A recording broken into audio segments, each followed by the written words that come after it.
In early 1952, Rosalind Franklin discovered the double helix structure of DNA, and yet her work is overshadowed by two other scientists. Less than a year later, scientists James Watson and Francis Crick published their findings of DNA, with no mention of Franklin.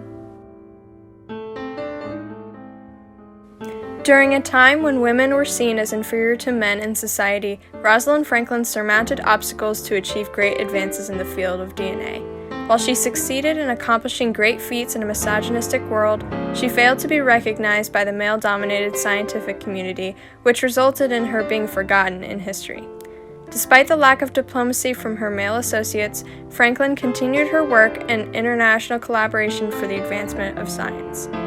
Rosalind Franklin did astounding work in the field of DNA, discovering the double helix structure using X-ray diffraction, one of her many areas of expertise. Her famous Photograph 51 revealed a shocking discovery, yet this breakthrough was not credited in her name. Franklin was born July 25, 1920 in Notting Hill, London, England, the second of 5 children in an Anglo-Jewish family. From a young age, Rosalind knew she wanted to be a scientist. She attended St. Paul's School for Girls, which prepared graduates for careers, not just marriages, uncommon at the time. She took to languages, speaking fluently in French, German, and Italian. Her other great talents were in mathematics and science. Her mother recalled, all her life, Rosalind knew exactly where she was going, and at 16, she took science for her subject. She defeated the odds and wanted to be a scientist, and even though it was hard for people in general and for women, she went to school and she became a scientist like she wanted to, and she made a lot of important discoveries, not only just the structure of DNA. After graduating from St. Paul's, Franklin enrolled in Newnham College, majoring in physical chemistry. Franklin received her bachelor's degree in 1941 and was awarded a scholarship for a further year of research and a research grant from the Department of Scientific and Industrial Research. In 1942, she decided to pursue a PhD-oriented research job in a field relevant to World War II. She studied microstructures of various coals and carbons. In 1945, she received her PhD from Newnham College, not Cambridge University itself. Women were not allowed to receive degrees at Cambridge until 1948, 3 years after Franklin completed her PhD. Her previous work at the British Coal Utilisation Research Association allowed her to write her doctoral thesis in 5 different scientific papers. Before she discovered the structure of DNA, she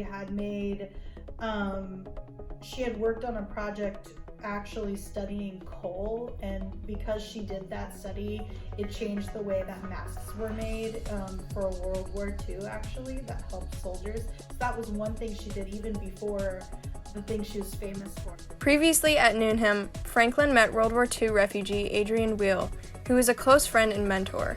Weil helped her get a job after the war in France at the Laboratoire Central des Services Chimiques de l'État in Paris. She learned how to analyze carbons using X-ray crystallography. She returned to England in 1949, where she met Charles Coulson, a theoretical chemist and friend, who then suggested Franklin look into X-ray diffraction of biological molecules.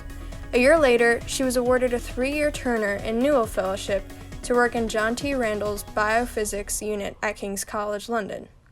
It was there that Franklin met Assistant Lab Chief Maurice Wilkins, who suggested she investigate DNA with him. But there was a major misunderstanding where Wilkins believed Franklin was an assistant, not a partner.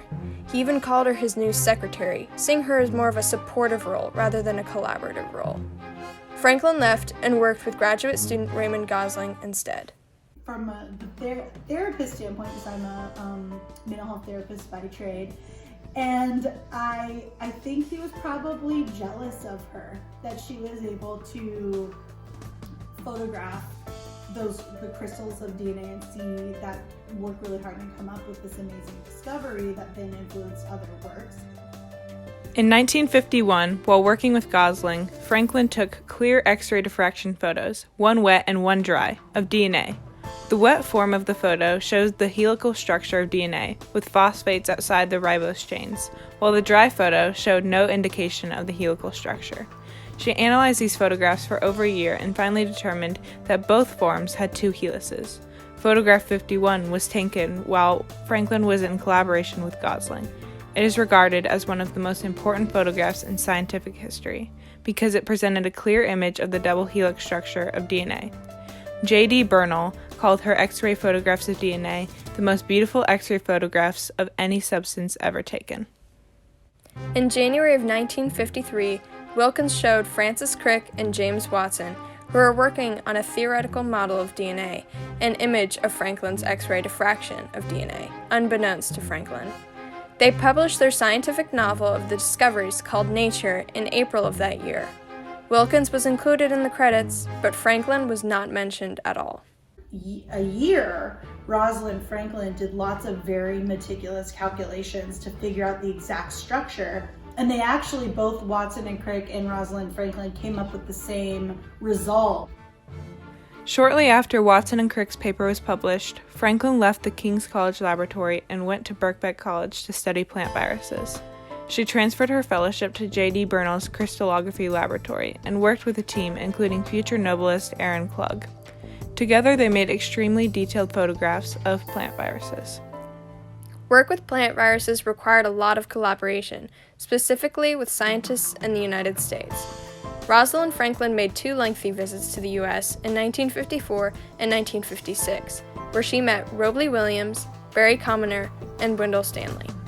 In 1956, Rosalind Franklin was requested by the Royal Institution to construct large-scale models of rod-shaped and spherical viruses for the 1958 Brussels World's Fair Science Exhibition. In the fall of 1956, Franklin was diagnosed with ovarian cancer. Despite undergoing treatment, she continued to work in the lab. In the last years of her career, she spoke at many conferences worldwide on her work with plant viruses. After 18 months of battling cancer, Franklin passed away at the age of 37. So we use DNA a lot in modern medicine. That's why you have to have degrees or at least take classes in biology before you become a doctor. And the reason is because modern medicine more and more is moving towards precision medicine, meaning that, what drug is right for one person might not be right for the other person because of their genetics. So we're learning more and more about that, particularly in hematology and oncology, and things like chemotherapy. So it's becoming more and more precise, whether it's limiting side effects and actually treating the cancer effectively. And there's other examples. Obviously we know we use DNA in terms of identifying bacteria, identifying different kinds of viruses and that kind of stuff. So the realm of the world of biology has been vastly changed by DNA, and then that translates pretty well into modern medicine. Franklin's contributions not only revolutionized science of the time, but have changed our modern world and how we view medicine today. She set an example for women around her and women today who have undergone opposition in the workforce. Even though Franklin changed the world for the better, she did not receive the credit she had earned and deserved. Watson, Crick, and Wilkins received the Nobel Prize in 1962, and Franklin was not mentioned at all. However, she did not give up her career and continued her work in science despite the opposition she previously faced. Franklin became an inspiration for many other female scientists and paved the way for women in STEM. Today, things are better, but it's still not equal. A lot of times women and men are hired for the same, scientific job, but at times men will get paid more than women on average. Rosalind Franklin made outstanding contributions to genetic research that allowed for scientific and medical advancements, which changed the world for the better. She faced serious challenges as a female pioneer in her field. She was criticized for her lack of care in fashion and makeup, and was excluded from the publishing of her own discoveries by her male colleagues. Science failed to acknowledge her truly significant work, and as a result, she was erased from the timeline of history of genetics. Franklin, despite these setbacks, had the resilience to continue her work while knowing that no personal reward would follow.